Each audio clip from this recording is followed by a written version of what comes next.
Bonsoir à tous, je vous souhaite la bienvenue dans ce deuxième module de notre formation d'initiation gratuite en trading Forex. Dans ce module, nous allons aborder la notion de trading. Qu'est-ce que c'est que le métier du trading? Tu entends parler du trading. Trading par-ci, trading par-là. Il y a telle personne qui te montre sur TikTok qu'il a gagné 100 000 dollars grâce au trading. Il y a telle personne qui te montre qu'il a réussi sa vie grâce au trading. Tu as peut-être fait des recherches sur Internet. Tu as peut-être lu des articles sur le trading. Tu as peut-être regardé même des vidéos YouTube sur le sujet du trading, mais tu sens toujours qu'il y a quelque chose qui te manque. Tu sens que tu n'es pas vraiment satisfait des explications que tu as parce que tu n'arrives peut-être pas à assimiler le trading à quelque chose de concret. Tu n'arrives pas à assimiler le trading à quelque chose de solide. Lorsqu'on prend le trading qui est quelque chose de moderne et lorsqu'on prend ce qu'on faisait de manière traditionnelle, quel est le lien entre les deux? Tu sens qu'il y a une information qui te manque pour réellement comprendre la profondeur, le fondement de ce métier et de comment est-ce que cela marche. Eh bien, à travers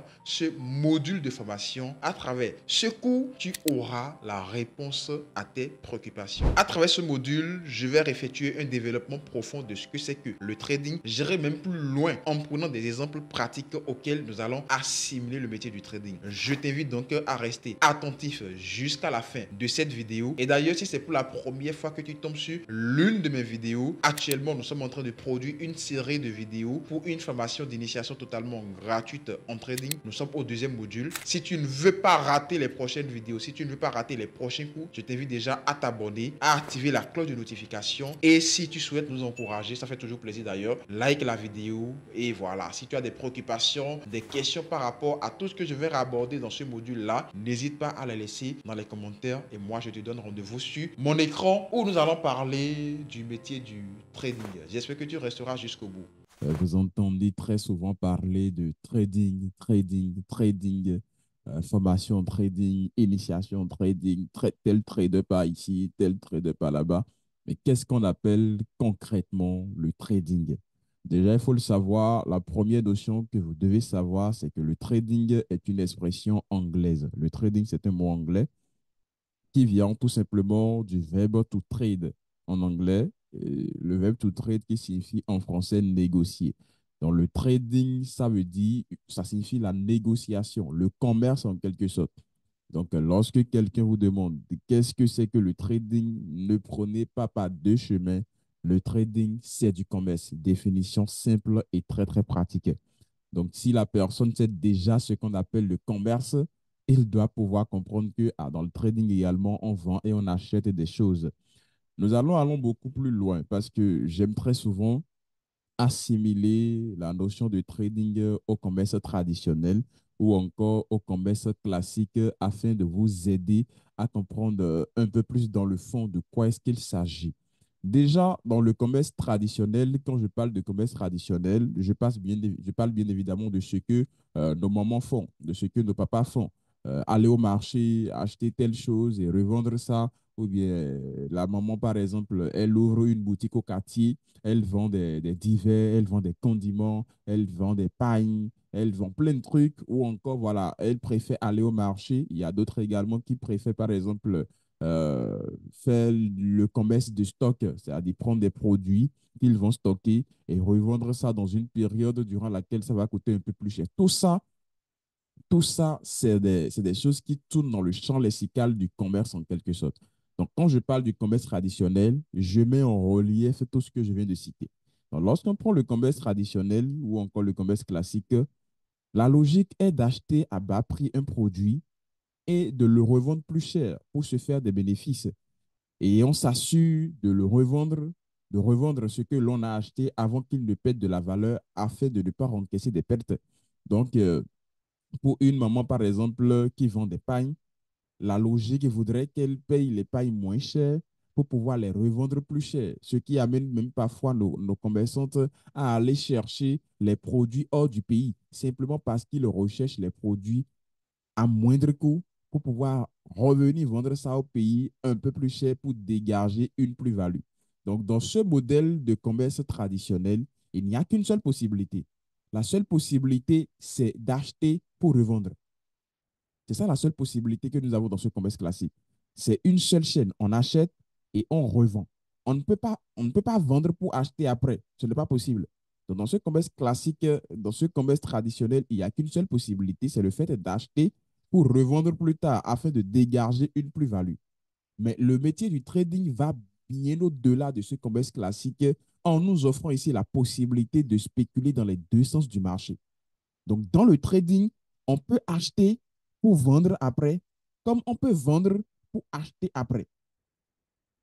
Je répète, dans le trading, on a la possibilité de spéculer dans les deux sens. On peut acheter pour vendre après, comme on peut vendre pour acheter plus tard. Donc, on a la possibilité de négocier dans les deux sens, soit à la hausse, soit à la baisse, parce que lorsque l'on achète, c'est pour que ça monte. Et lorsque l'on vend, c'est pour que ça puisse descendre. Donc, en trading, on a la possibilité d'effectuer ces deux actions-là. Donc, si nous devons donner une définition beaucoup plus concrète au trading, le trading, c'est l'activité qui consiste à spéculer sur les marchés financiers dans le but de réaliser des profits. Le trading est l'activité qui consiste à spéculer sur les marchés financiers dans le but de réaliser des profits ou de réaliser des plus-values. La dernière partie de la définition elle est très importante parce qu'on ne vient pas sur les marchés financiers juste pour le plaisir, juste pour s'amuser. Non, non, non, ce n'est pas un hobby. Donc, l'objectif ici, c'est vraiment de réaliser des profits. Donc, quand nous parlons du commerce traditionnel, du commerce classique, vous savez déjà un peu les différents types d'articles qu'on peut vendre. Les gens peuvent vendre de l'huile rouge, les gens peuvent vendre de l'essence, les gens peuvent vendre des condiments, les gens peuvent vendre quoi encore? Des friperies, les gens peuvent vendre si. Vous savez tout ce qu'on voit sur nos marchés. Et ces articles, ce sont des articles qu'on peut toucher de doigts. Lorsque vous allez acheter de l'huile rouge, par exemple, vous prenez les bidons d'eau rouge que vous allez stocker. Lorsque vous allez acheter un pain au marché, par exemple, vous touchez le pain. Lorsque vous allez acheter, par exemple, c'est pas, vous allez acheter un ordinateur, vous allez acheter un téléphone portable, vous touchez de doigts ce que vous achetez. Là, il s'agit des produits physiques. Mais dans le métier du trading, ce que nous achetons ici et ce que nous vendons, ce sont des actifs financiers. C'est des produits qu'on ne peut pas toucher de doigt, en quelque sorte des produits virtuels, des produits qu'on ne peut pas toucher de doigt. Ce n'est pas des produits physiques. Donc ici, en trading, nous achetons et nous vendons des actifs financiers. Donc ces actifs financiers que nous vendons et nous achetons, c'est-à-dire les actifs financiers que nous tradons, ça peut être des actions. Quand je parle d'actions, je parle des actions d'entreprise, par exemple. Je peux acheter l'action de l'entreprise Sobebra. Je peux acheter l'action de l'entreprise Apple. Je peux acheter l'action de l'entreprise Coca-Cola, par exemple. Ces actifs financiers que nous vendons et que nous achetons peuvent être également des devises. Je peux, par exemple, échanger telle devise contre une autre devise. Je peux échanger l'euro contre le dollar, par exemple. Je peux échanger tel contre tel. Nous pouvons acheter et vendre également les matières premières. Donc, quand je parle de matières premières, je veux parler par exemple de l'or et du silver. Donc, par exemple, l'or, c'est une matière première, mais qu'on peut commercialiser en physique. Vous pouvez aller dans une boutique d'or et demander que vous voulez acheter un lingot d'or. Et on vous dit le prix d'un lingot d'or, vous achetez, on vous remet l'or. Vous avez l'or en fait en physique. Vous pouvez garder ça dans la main. Mais nous autres, en étant traders, on a la possibilité également de négocier l'or sur des plateformes de trading. Donc, je peux acheter l'or sans pour autant détenir l'or. Mais lorsque l'or va prendre de la valeur, moi, je vais pouvoir dégager une plus-value. Ces actifs financiers peuvent être également des indices boursiers. Ça peut être des commodités, ça peut être des crypto-monnaies, etc., etc., etc. Maintenant, il y a une chose qui est très, très importante que vous devez savoir également. Lorsque nous prenons même le commerce traditionnel, vous savez que le commerçant, lorsqu'il vend des articles, il arrive parfois, ils encaissent des pertes. Imaginez par exemple quelqu'un, une commerçante qui fait le commerce de bananes. Lorsque cette commerçante-là va prendre un stock de bananes à vendre, vous savez qu'après une période donnée, les bananes vont commencer à se gâter, logiquement.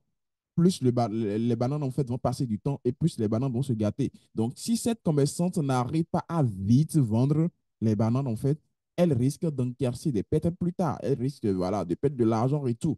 Ou par exemple, quelqu'un qui prend les sacs de maïs, qui stocke et qui revend ça plus tard. Lorsque la personne prend des sacs de maïs, par exemple en janvier, en espérant les revendre peut-être en juin quand ça va prendre de la valeur, mais que les sacs de maïs ne prennent pas de la valeur et bien au contraire, les sacs de maïs perdent de la valeur, et bien ce dernier, il va tout simplement perdre de l'argent.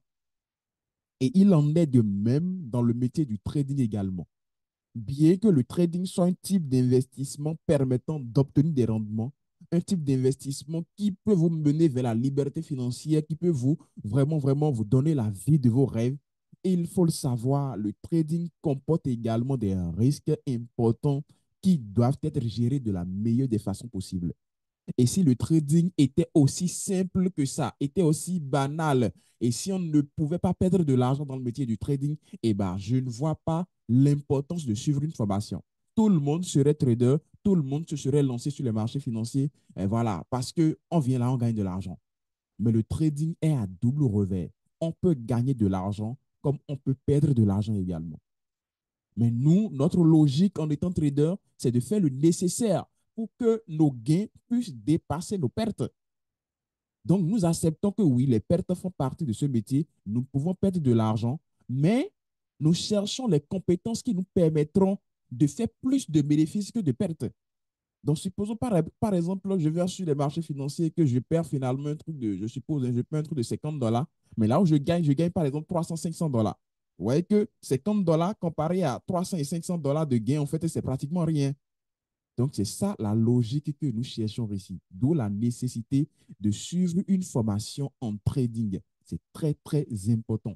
Et là, vous êtes déjà sur le bon chemin parce que vous avez préféré obtenir les vraies informations, les bonnes informations à propos de ce métier, comprendre réellement comment est-ce que ça fonctionne avant de pouvoir mettre votre argent dedans.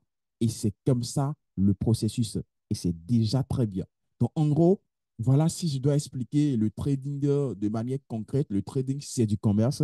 C'est l'activité qui consiste à spéculer, c'est-à-dire à acheter et à vendre des actifs financiers via des plateformes de trading dans le but de réaliser des profits tout simplement. Félicitations à toi si tu es resté jusqu'à la fin de ce module-là où nous avons abordé la notion de trading. J'espère qu'à travers les explications que j'ai données dans cette vidéo, tu as su comprendre réellement ce que c'est que le trading et comment cela fonctionne. J'espère qu'à partir d'aujourd'hui, lorsque quelqu'un te demandera c'est quoi le trading, tu pourras lui expliquer c'est quoi le trading, la réponse à tes inquiétudes. Et j'espère également que tu as pu prendre des note. Si tu souhaites rejoindre notre académie de formation, notre communauté de traders, je t'invite à rejoindre notre canal Telegram. Le lien est dans la description de cette vidéo et dans le premier commentaire. Ce sera avec plaisir que nous allons t'accueillir dans notre communauté. Si jusque-là tu n'es pas encore abonné, abonne-toi, active la cloche de notification et like la vidéo, ça fait toujours plaisir. Et je te donne rendez-vous dans le prochain module de cours dans lequel nous allons parler des différentes activités de trading. C'était Geoffroy Bokor, porte-toi bien et